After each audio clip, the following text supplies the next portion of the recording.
Hi, it's me again. If you don't know who I am, leave me a comment saying, I'm watching your videos for the first time, and I'll respond to you. Hi, welcome. And to everyone else, welcome back to another video. I am a bit under the weather. I'm sick. I have a cold. I'm going to keep this short. I don't like the way my voice sounds. I'm extremely nasally, but Apple announced another event, October 30th. It's the 20th today, so 10 days from now, and we're going to talk about it. So Apple typically, meaning in the last couple of years, they do WWDC in June, then they do iPhones in September, and then they do some sort of iPad or Mac event in the fall. And this one on the 30th is that fall event. And if you didn't know, Apple always sends some sort of artwork or cryptic message. That's the third time I've done air quotes in this video, no more, with the invite. So the invite this year says there's more in the making. And Apple actually sent out a bunch of different types of Apple designs in these invites. So let's talk about what we're going to see here at this event. So the fall events are usually focused on hardware.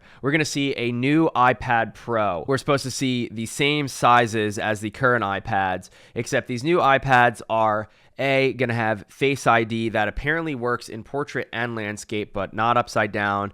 The bezel-less design matching kind of the flagship iPhones, and then USB-C connectivity.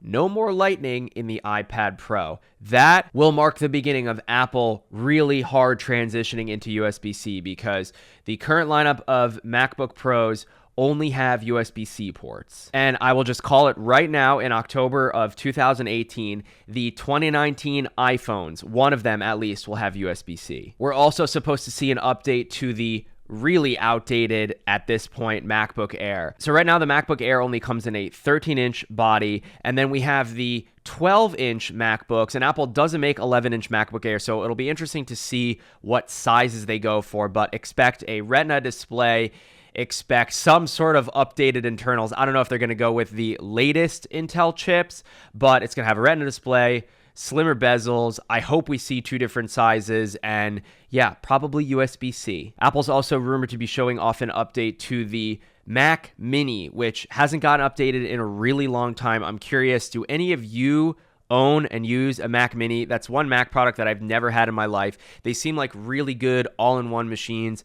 Imagine if these new ones were like Apple TV sized and then it worked with the iPad as a screen. That would be nuts, but we'll see. Details are very slim on this device, but we're supposed to see it on stage. Apple's hopefully going to let us know when iOS 12.1 is supposed to hit, which includes group FaceTime. Remember that? If I had to guess, I don't know, I'm really torn between whether or not we'll see AirPower. I don't think we're going to see AirPower at this event, and I don't think we're going to see those new AirPods either. I think that stuff, if AirPods, probably 2019. If ever AirPower, I also think next year.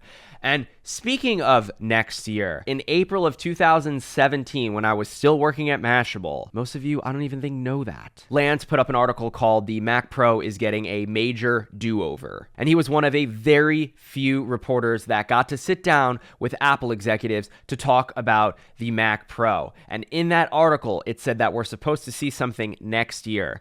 We are almost at the end, no air quotes, of that next year. So is Apple going to show off the Mac Pro at this event? Will they do one more thing? Is that still coming? Are we not going to see it at all? Oh, and then one major thing about this event that I didn't even mention yet. It is not taking place in California. It's happening in the Howard Gilman Opera House at the Brooklyn Academy of Music in Brooklyn, New York. So I ask you this. Where Brooklyn at?